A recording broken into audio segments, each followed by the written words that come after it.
The Eastern Conference is an absolute puzzle right now. And I mean that in the most literal way possible, because every time I think I've figured out who the favorite is, something happens that completely flips my entire perspective. We're looking at one of the most bizarre conference races in recent memory, and the strangest part? It was actually supposed to be predictable. Coming into the season, everyone assumed the Boston Celtics would fade into mediocrity without their franchise anchor. The Pacers were expected to tumble down the standings.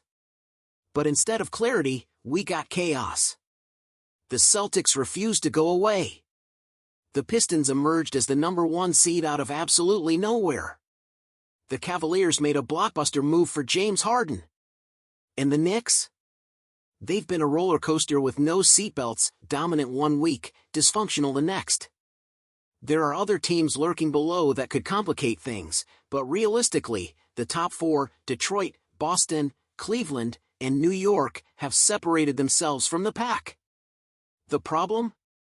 Every single one of them carries flaws so significant that picking them to win the conference feels like a gamble. And yet, they also possess strengths that make you believe.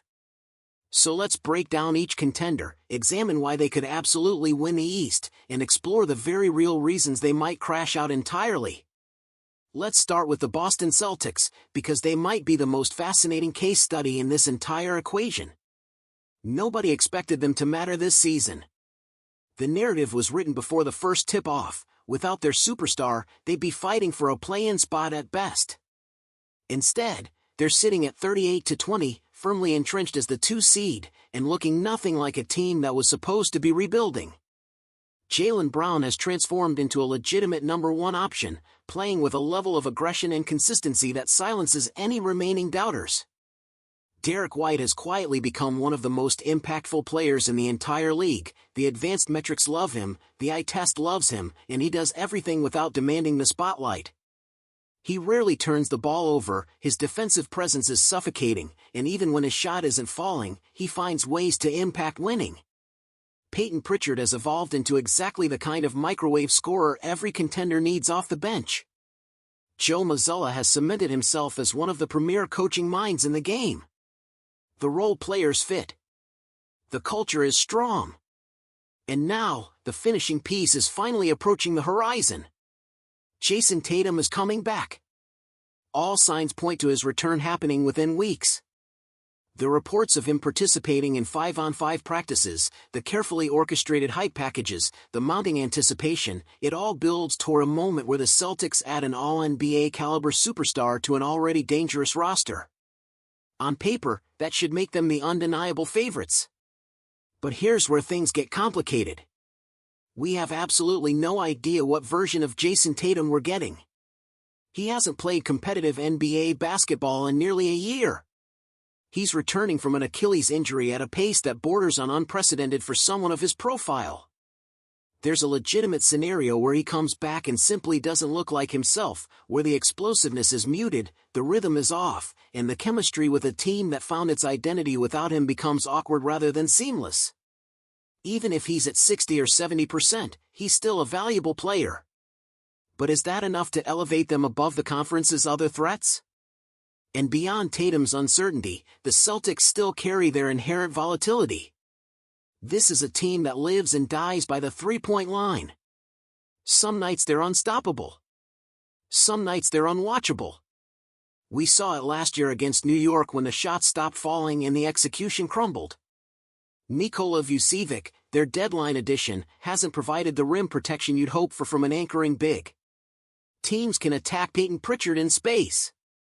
If Tatum isn't himself defensively, the entire foundation wobbles. So yes, in theory, adding Jason Tatum should make Boston the favorite. In reality, we're navigating uncharted territory. Then there's the Detroit Pistons, who have occupied the number 1 seed for the vast majority of the season and refuse to relinquish it. They've had their stumbles, a convincing loss to San Antonio here, a less-than-dominant win over a depleted Oklahoma City team there, but the resume is real. Cade Cunningham has evolved into everything they dreamed he could become when they selected him first overall. He controls games with a maturity beyond his years, bending defenses to his will and making everyone around him better. Jalen Duren has emerged as an all-star caliber presence, providing interior punch and defensive versatility. Ausar Thompson is already one of the premier perimeter defenders in basketball, capable of swallowing opposing guards whole on any given possession. J.B. Bickerstaff has this group playing connected, disciplined basketball on both ends. The depth is legitimate. The defense is elite.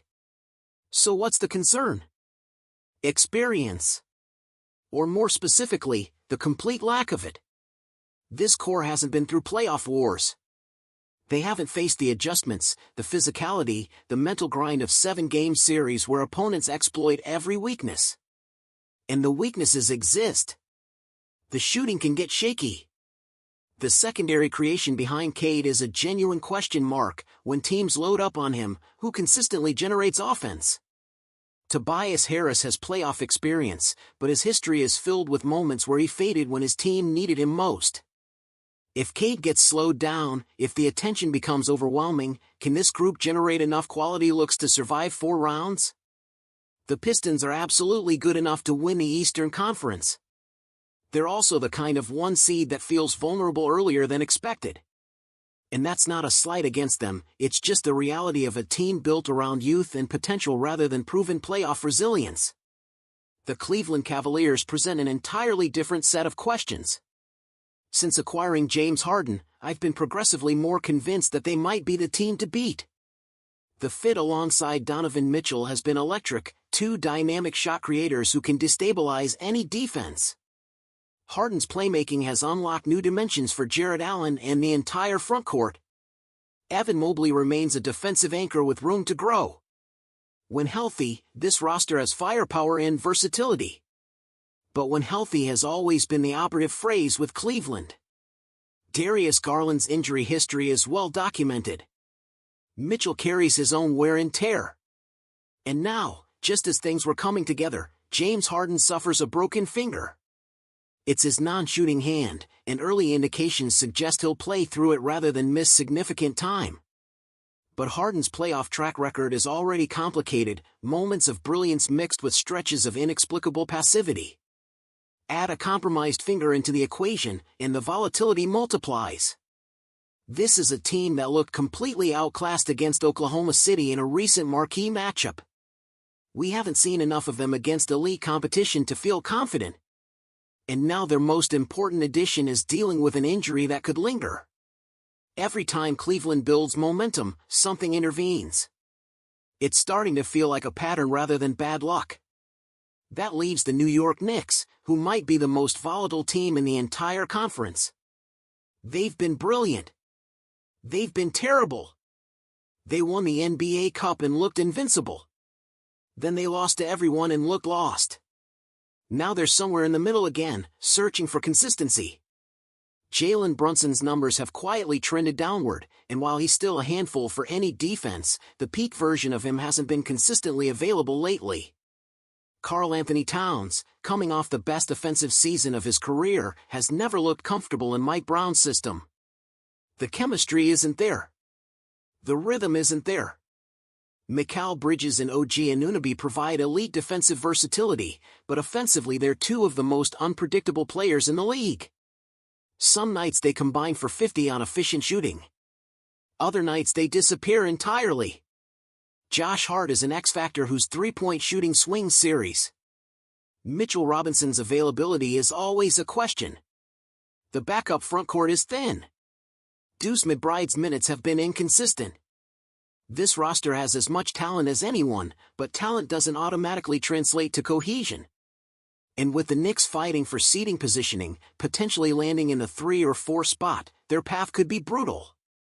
A first-round matchup with a dangerous lower seed followed by a potential second-round war against the Pistons or Celtics. There are no easy roads here. And that's before we even discuss the teams lurking below. The Raptors can make life miserable with their defense, even if scoring consistently remains a challenge. Philadelphia, if healthy, has the firepower to trouble anyone. The Magic's defense is legitimate when Jalen Suggs is available. Miami, with Spoelstra, is never an easy out. The Hornets are playing inspired basketball and could absolutely push a higher seed to the limit. The Bucks have won 8 of their last 10 and look revitalized with Giannis returning to form. None of these teams are likely to make a deep run, but any of them could make a first-round series deeply uncomfortable for a contender still searching for its own identity. So where does that leave us? Completely uncertain. A few days ago, I was convinced it was Cleveland. Then the Tatum return rumors surfaced, and Boston made sense. Then I remembered Detroit has held the 1 seed all year, and maybe that means something. Then the Knicks got hot again, and I was backing on them. The truth is, Jason Tatum might be the single biggest X factor in the entire conference. If he returns and looks like his pre-injury self, Boston becomes the logical favorite. If he's compromised, the door swings wide open for Detroit, Cleveland, New York, or even someone unexpected. We've never seen a player return from an Achilles injury at this speed with this profile. We're in unprecedented territory. The Eastern Conference is a beautiful, chaotic mess. Every contender has fatal flaws. Every contender has legitimate paths to the finals. And with over a month remaining before the playoffs, the only thing I know for certain is that I have no idea who's going to win. And honestly, that's what makes this race so compelling.